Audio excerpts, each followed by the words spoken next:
வணக்கம் வியூவர்ஸ். ஸ்ரீமத் பாகவதம். ஸ்ரீமதி கீதா வீரராகவன் எளிய தமிழில் எழுதிய ஸ்ரீமத் பாகவதம் பகுதி 241 காண்போமா?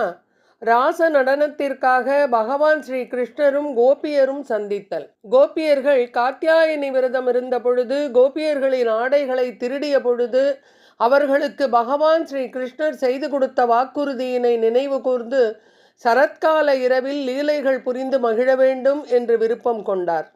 கிரீடை என்றால் லீலை, ரசம் என்றால் சுவை, ராசம் என்றால் சுவைகளுக்கெல்லாம் இருப்பிடமாகும். இங்கு ராச கிரீடை என்பது பகவான் ஸ்ரீ கிருஷ்ணரின் லீலைகளாகும். ஸ்ரீ சுகர் பரீட்சித்து மகாராஜனிடம் கூறுகிறார், சரத்ருது இலையுதிர் காலம். அன்று கார்த்திகை பௌர்ணமி. இரவில் மல்லிகைகள் மலர்ந்து மனம் வீசிக் கொண்டிருந்தன. அந்த சரத்கால பௌர்ணமியில் கிழக்கு திசையில் உதித்த சந்திரன் தன்னுடைய குளிர்ச்சியான ஒளியால் பிருந்தாவனத்தை அழகுபடுத்தினான். குங்குமச் சிவப்பு போன்ற உதய சந்திரன் தனது சிவப்பான கதிர்களை எங்கும் வீசினான். காதல் லீலைக்குரிய அற்புத சூழ்நிலை அங்கு ஏற்பட்டது. மனைவியை விட்டு பிரிந்து சென்ற கணவன் நெடுநாட்களுக்கு பிறகு மீண்டும் திரும்பி வந்ததும் எப்படி மகிழ்ச்சி அடைவானோ அதுபோல சந்திரனின் ஒளி பகலில் உள்ள வெம்மையை நீக்கி குளிர்ச்சியாக்கியது. தன்னை காணும் அனைவரின் வேதனைகளையும் சந்திரன் நீக்கினான். இரவில் குமுத மலர்கள் மலர்ந்தது. சந்திரன் முழுமையாக பூரண கலைகளுடன் புதிதாக வைக்கப்பட்ட குங்கும பொட்டின் சிவந்த ஒளியினை எங்கும் பரப்பிய வண்ணம் சிதையாத வட்ட வடிவமான முழு நிலவு வானில் எழுவதை பகவான் ஸ்ரீ கிருஷ்ணர் கண்டார். அந்நிலவானது காண்பதற்கு மகாலட்சுமியின் திருமுகத்தை போன்று இருந்தது. அந்த ஒளியினால் வனம் முழுவதும் ஒளிமயமாக திகழ்வதையும் அவர் கண்டார். அதன்பின் பகவான் ஸ்ரீ கிருஷ்ணர் தனது புல்லாங்குழலின் மூலம் இசை எழுப்பத் தொடங்கினார். அந்த இசை ஓசையானது கோபிகைகளின் மனங்களை மயங்கச் செய்தது. ஸ்ரீமத் பாகவதம். நிசம்ய கீதம் தத்தனங்கவர்தனம் பிரஜ ஸ்ரீய கிருஷ்ண கிருஹீத மானசக ஆஜக்முரன்யோன்யம் அலட்சிதோத்யமாஹா சயத்ரகாந்தோ ஜபலோல குண்டலாஹா.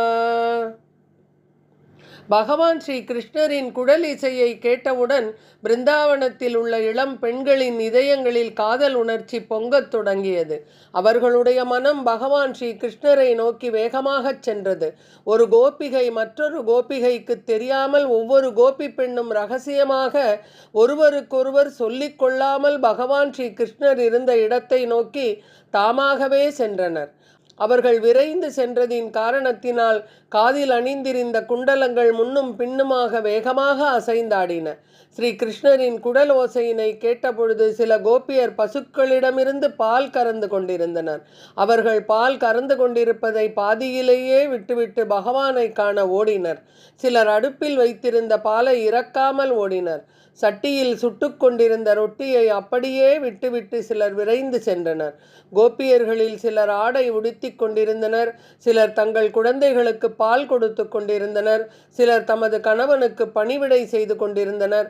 அவர்கள் தங்கள் செயல்களை பாதியிலேயே நிறுத்திவிட்டு கிருஷ்ணனை காண விரைந்து சென்றனர்.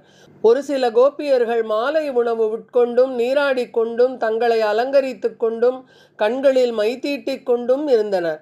கண்ணனின் வேணுகானத்தை கேட்டவுடன் அவர்கள் தங்கள் செயல்களை அப்படியே நிறுத்திவிட்டு ஆடை உடுத்தியும் உடுத்தாமலும் ஆபரணம் அணிந்தும் அணியாமலும் அவசர கோலமாக ஸ்ரீ கிருஷ்ணர் இருக்கும் இடத்திற்கு விரைந்தனர்.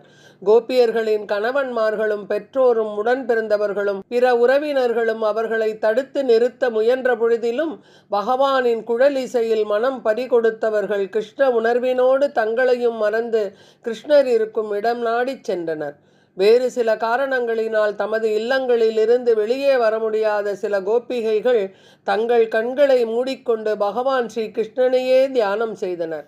தன்னையும் உலகத்தையும் மறந்து கிருஷ்ண உணர்விலேயே மூழ்கினர். ஸ்ரீ கிருஷ்ணரை காண முடியாது போன கோபியர்கள் தாங்க முடியாத பிரிவு துயரின் காரணமாக தவித்து போனார்கள். அதனால் அவர்களுடைய பாவங்கள் நீங்கின. கிருஷ்ணரை தியானித்ததால் அவரால் ஆலிங்கனம் செய்யப்பட்டதை உணர்ந்தார்கள். அந்த ஆனந்தத்தில் அவர்கள் தமது புண்ணிய பலன்கள் அனைத்தையும் அடைய பெற்றனர். இப்படி அவர்களுடைய புண்ணிய பாவங்கள் அனைத்தும் கழிந்ததால் உடனே சரீரத்தை விட்டுவிட்டார்கள், மோட்சத்தை அடைந்தனர். கோபியர்களின் 4 வகை பிரிவுகள் பற்றி பத்ம புராணத்தில் குறிப்பிடப்பட்டிருக்கிறது. கோபியஸ்து ஸ்ருதயோ ஞேயா ரிஷிஜா கோபகன்யாஹ தேவகன்யாச ராஜேந்திர நமானுஷ்யா கதாஞ்சன. சில கோபியர்கள் வேதங்களின் வடிவங்கள் என்றும், சிலர் மறுபிறவி எடுத்த முனிவர்கள் என்றும், ஆயர்களின் புதல்விகள் என்றும், தேவ மகளிர்கள் என்றும் குறிப்பிடப்பட்டுள்ளது. இங்கே கோபியர்கள் ஆயர்குல பெண்களாக தோன்றினர் என்ற பொழுதிலும் உண்மையில் அவர்கள் மானுட பெண்கள் அல்லர். பரீட்சித்து மகாராஜன் ஸ்ரீ சுகரிடம், முனிவரே, கோபியர்கள் அனைவரும் பகவான் ஸ்ரீ கிருஷ்ணரை தமது காதலராக மட்டுமே அறிவர். அப்படி இருக்க முக்குணங்களினால் பிடிக்கப்பட்ட மனங்களை உடைய இந்த பெண்கள் தங்களை பிறப்பு இறப்பு ஆகிய பெருங்கடலிலிருந்து எப்படி விடுவித்து கொண்டனர்? ஸ்ரீ சுகர் தொடர்ந்து கூறினார், மன்னனே, பகவான் ஸ்ரீ கிருஷ்ணரின் மீது ஏற்படுகின்ற எந்தவித நினைவுகளும் ஒரு பொழுதும் வீண் போகாது. பகவான் ஸ்ரீ கிருஷ்ணரை பற்றிய எந்தவித நினைவுகள் உடையவராக இருந்தாலும் அவரையே அடைவார்கள். சேதி நாட்டு அரசன் சிசுபாலன் பகவான் ஸ்ரீ கிருஷ்ணரின் மீது பகைமை உணர்வு கொண்டிருந்த பொழுதிலும் அவனும் பகவான் ஸ்ரீ கிருஷ்ணரை சென்று அடைந்தான். அப்படி இருந்த பகவானுக்கு மிகவும் பிரியமான கோபியர்களை பற்றி சொல்ல என்ன இருக்கிறது? பகவான் ஸ்ரீ கிருஷ்ணரின் மீது ஏதாவது ஒரு நினைவினை உறுதியாக கொள்ள வேண்டும். அப்படி செய்தால் நாம் நிச்சயமாக பகவானை சென்று அடையலாம். பிறவி என்பதே கிடையாது. பகவான் ஸ்ரீ கிருஷ்ணர் மனித இனத்தின் நன்மைக்காகவே இவ்வுலகில் அவதரிக்கின்றார். பகவான் தமது தூய பக்தர்களுக்கு தம்மையே அளித்த பொழுதும் அவர் குறையா நிறை வளமுடையவராக இருக்கின்றார். அவர் அளவிடற்கரியவர், அனைத்து நற்குணங்களும் நிரம்ப பெற்றவர். பகவான் ஸ்ரீ கிருஷ்ணரிடத்தில் தனது காமம், குரோதம், பயம், பாசமிகு உறவு, ஐக்கியம் போன்ற உணர்வுகளை தொடர்ந்து செலுத்துபவர்கள் அவரது நினைவிலேயே மூழ்கி விடுவர் என்பது உறுதியாகும்.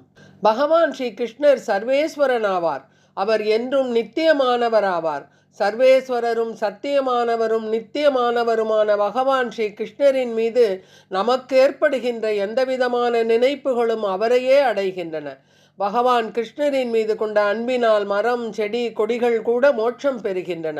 யமுனை ஆற்றங்கரையில் அந்த நில ஒளியில் தொடர்ந்து பகவான் புல்லாங்குழல் ஊதிக்கொண்டே இருந்தார். அவரை நோக்கி ஓடி வந்த பெண்கள் அவரை சூழ்ந்தபடி அருகில் அமர்ந்து கொண்டனர். அந்த இனிய கீதத்தை கேட்டு நேரம் போவது தெரியாமல் மயங்கிய நிலையில் இருந்தனர்.